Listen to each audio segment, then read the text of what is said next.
Class 9th के MP board के सभी विद्यार्थी, लो जी आ गया आपका आज का एकदम ओरिजिनल प्रश्न पत्र यहाँ पर आ चुका है। देख लीजिए पहला बॉक्स से इसमें 4 ऑप्शन आएगा। क्यों? क्योंकि 16 का यदि आप भाग दोगे 2 में तो 8 आएगा और इसके भी इक्वल 8 आना चाहिए, तो 2 में अपन 4 का गुना कर दे तो 8 आ जाएगा। ये दी हुई आकृति, इसका रूप होगा 2/5। यही प्रश्न पत्र आपको आज ठीक 9 बजे परीक्षा में देखने को मिलेगा। जिनको फर्जी लग रहा है छोड़ के जा सकते हो, याद कर लो, मौका है अभी भी। ठीक है, किन्हीं दो परिमेय संख्याओं का गुणनफल सदैव एक परिमेय संख्या होती है।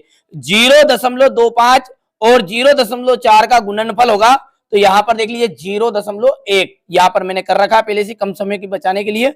यदि एक दर्जन पेन का मूल्य 60 रुपये है तो एक पेन का मूल्य कितना होगा? दर्जन में होता 12 और 12 से आप भाग दोगे तो 12 5 हो गया 60, तो 5 रुपये आ गया। 32 की पावर है 1/5, तो इसका आंसर आ जाएगा आपका 2, क्योंकि यहां पर देख लीजिए मैंने सोल्व कर रखा है। ठीक है, यहां से देखिए आप 4/3 और 2/3 को घटाने पर कितना आ जाएगा? 2/3 आ जाएगा। एक घन में कितने शीर्ष होते हैं? तो 8 शीर्ष होते हैं। 48 को यदि आप 5 से भाग दोगे तो 9.6 आपका आंसर आएगा। यहां पर देखिएगा px इक्वल है 4x - 3 का शून्यक। शून्यक का मतलब होता है बराबर के उधर 0 लगाना, तो ये 0 लगाया और 3 उधर जाके प्लस का हो गया है और बटे में 4, तो 3/4 आपका आ जाएगा। ठीक है, यहां से देख लीजिए आप आगे, और माइनस का 5 है, अब ये प्लस का 8 है, ये -3, 5 और 3 8 हो गया, 8 में से 8 गया तो 0। ठीक है, यहां से देखिए छठा मेरे को नहीं मिला है, आप ढूंढ लेना। ठीक है, यही आएंगे 100% आपके, श्योर है, पक्का है कि यही आ रहे हैं। ठीक है, यहां से देखिए पहले का आपको आंसर लिखना है माइनस का 3.7। दूसरे की बात करूं मैं तो यहां पर 105 आ जाएगा। कहां पे ये तीसरा हो गया, 0.04 में भाग देना है 10 का। क्या है बोल रहा है? 0.04 भागित करना है 10। अब देखो दशमलव हटानी है, इतने तो आप जानते हैं। ठीक है, तो नीचे आपका वापस का बन जाएगा, डबल 0 बन जाएंगे, 2 0 बन जाएगी। ठीक है, और भागित क्या करना आपको? 4 बन जाओ ऊपर, तो नीचे क्या हो गया? 1000 हो गया। अब जब भाग दोगे ना तो जितनी जीरो रहे नहीं उतने अंक छोड़ के इसमें आप दशमलव लगा दो। देखो कितनी जीरो लिख देंगे? 1 2 3 और 4 लिख दो। ठीक है भैया, तो कितने अंक छोड़े अपन ने? 1 अंक, 2 अंक, 3 अंक, तो ये आ जाएगा आपका 0.004। यहाँ पर ये चौथा आपका आ गया। और अब दोनों को जोड़ दीजिएगा तो जोड़ जोड़ में जुड़ेगा। देखिए 3 4 के 3 4 के साथ 6 जुड़ा, तो 6 और 4 10 हो गया। 10 होने के बाद में ये आपका कितना आया? देखो 6 और 3 ये 9, 9 ने 1 10 हो गया, एक हासिल कर गया। अब 42 ने कितना हो जाएगा आपका? 43। तो ये यहाँ पर 43 का आंसर है। कौन सा? ये 5वां। ठीक है, चलिए अगला देखते हैं। ये इसको जब भाग दोगे ना आप तो 0.72 आपका आ जाएगा। भाग दे के देख लेना। अब है एक वाक्य में उत्तर। देखिए बिंदु 4,1 में y अक्ष से दूरी क्या होगी? जब बोले x अक्ष से दूरी, सॉरी यहाँ पर y बोल दिया मैंने, बिंदु 4,1 की x अक्ष से दूरी, जब बोले x अक्ष से दूरी अर्थात क्या बोल रहा है? वो y का मान बोल रहा है। क्या बोल रहा है? अर्थात y का मान। अब y का मान क्या है? यहाँ पर पहला वाला x रहता है, दूसरे वाला y रहता है, तो आप बता दीजिए क्या मान उत्तर निकलेगा? 1 निकलेगा। यदि वो बोले y अक्ष से दूरी, क्या बोले भैया?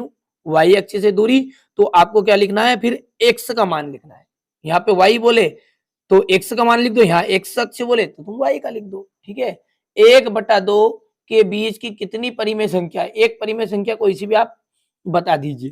ठीक है, एक बतानी तो आप 7/8 लिख देना। यदि इन दोनों का आप जब गुना करोगे ना तो देखिए ये करनी 3 है और यहां भी 3 है, तो इन दोनों का जब मान निकालोगे तो कितना आ जाएगा आपका? 3 की घात 2 बन जाएगा और 3 बाहर निकल जाएगा, करनी से कैंसिल हो गया। अब देखो लट्टू किस प्रकार की ठोस आकृति के समान होता है? तो ये तो गोल होता है, ये तो अपने सब में देखा ही है भैया, गोल की आकृति होती है। चलिए, एक वाहन चालक 180 किलोमीटर की दूरी तय करना है। 95 किलोमीटर वो चल चुका है। अब उसे बताइए कितनी किलोमीटर और चलना है? तो भैया 180 में से 95 घटा लो, और जब घटाओगे तो कितना आ जाएगा? 85 आ जाएगा। बिंदु -1,4 किस चतुर्थांश में स्थित है? देखिए जो पहला होता है ना, पहला ध्यान दीजिएगा, अभी उत्तर नहीं बताया है। पहला जो होता है वो धन धन होता है, क्या होता है, धन धन होता है, ठीक है। दूसरा चतुर्थांश जो होता है ना, उसमें आगे ऋण आ गया, पीछे प्लस हो जाएगा, ठीक है। तीसरा जो होता है ना, उसमें क्या आ जाएगा, आगे प्लस आ जाएगा, पीछे वाला माइनस आ जाएगा। और जो चौथा होता है ना, उसमें दोनों ही माइनस माइनस होते हैं। अब बता दो इसमें देख के कौन सा चतुर्थांश है आपका, पहला वाला है कि दूसरा वाला है, तो दूसरा वाला, तो इसका जो आंसर निकलेगा वो निकल जाएगा आपका दूसरा, ठीक है। एक घन में कुल कितने फलक है, 6 फलक है। कितने फलक बाबू, 6 फलक होते हैं क्या, तो घन में, ये बात आपकी गलत है, असत्य है, क्योंकि 8 फलक होते हैं, ठीक है, 16 फलक होते हैं, सॉरी, ठीक है, 8 तो उसमें शीर्ष होते हैं। और मूल बिंदु में भुज और कोटि दोनों ही शून्य होती है, जी हाँ। मूल बिंदु का जो निर्देशांक कोई पूछे तो 0,0 ही होता है, इसलिए ये बात क्या हो गई आपकी, ठीक है, सत्य हो गई है, ठीक है।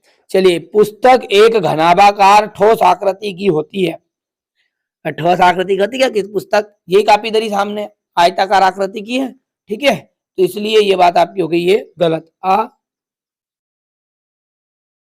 सत्य। शंकु एक बेलनाकार आकृति की आकृति होती है। शंकु जो होती है वो, देखिए, लंबाकार वृत्ताकार शंकु के आकार का जो बेलन होता है ना, वो बेलन तो होता है, पर बेलनाकार जो आकृति उसे अपन बेलन कहते हैं, ठीक है। इसमें दो चीज मिली रहती है, ठीक है। यदि ये बोलता कि बेलनाकार और गोलाकार, ठीक है, तो शंकु जो होता है ना, वो दोनों चीजों से मिलकर बना होता है, ठीक है। अच्छा, यहाँ पर आप देखोगे ना, तो इस तरह का होता है, ये आकृति गोल होती है, गोल, ठीक है। यदि हम इसका शंकु का छिन्न कर देना, ये यदि, ठीक है, जैसे मान के चलो ये शंकु था, अब मैंने ये शंकु था, ठीक है, अब इसमें से मैंने काट दी बीच में से, तो ये इस तरह का आपका बन गया, देखो गौर से, ठीक है। तो ये तो क्या अपनी वृत्त गोलाकार आई, तो बेलनाकार आई बता रहा है, ये बात होगी आपकी असत्य, ठीक है। गोलनाकार बोलता ही है तो अपना सही हो जाता। और बिंदु 0,-5 में वाई अक्ष पर स्थित होगा, बिल्कुल साहब। जब वाई अक्ष पर हम बोलेंगे, ठीक है, तो हमें एक्स का मान 0 रखना है, और एक्स अक्ष बोलेंगे तो वाई का मान 0 रखना है, तो ये बात आपकी क्या हो गई, सत्य हो गई। रेखिक बहुपद की घात कितनी होती है भैया, 2 होती क्या, अरे एक घात वाला बहुपद आपका रेखिक बहुपद कहलाता है, तो ये आपका क्या है, असत्य है, ठीक है। चलिए, तो अब आगे देखते हैं। अब अगला है आपका संख्याओं -7, 6 और कोमा -9, इनका सबका योग जब करोगे तो 8 आ जाएगा क्या, तो देखो माइनस माइनस वाली जुड़ती है, ठीक है। देखो आप ध्यान से क्या होगा, तो सॉरी, ये 4 संख्याएं दी है, तो सवाल शुरू हो गए आपके अपने। तो अब क्या है, अपने को यहाँ से योग करना है, तो योग करो इनका। देखो संख्याएं जो -7 है और -9 है, ठीक है, ये दोनों जुड़ जाएगी, और 8 और 6 दोनों जुड़ जाएंगे, ठीक है। तो 7 और 9 कितना हो गया भैया, देखो जल्दी से, ये तो कैंसिल, सॉरी, माइनस का माइनस रहेगा, और 7 और 9 गए 16, और 8 और 6 हो गया आपका 14। तो यदि हम योग की बात करें तो माइनस का 2 आएगा, इसका कितना आएगा, माइनस का 2, ठीक है। चलिए, इसका सॉल्यूशन हम अगले वीडियो में समझा दूंगा आपको, आप यदि बताओगे तो अच्छे से, ठीक है। लंबा वीडियो बन रहा है बहुत ज्यादा, ठीक है।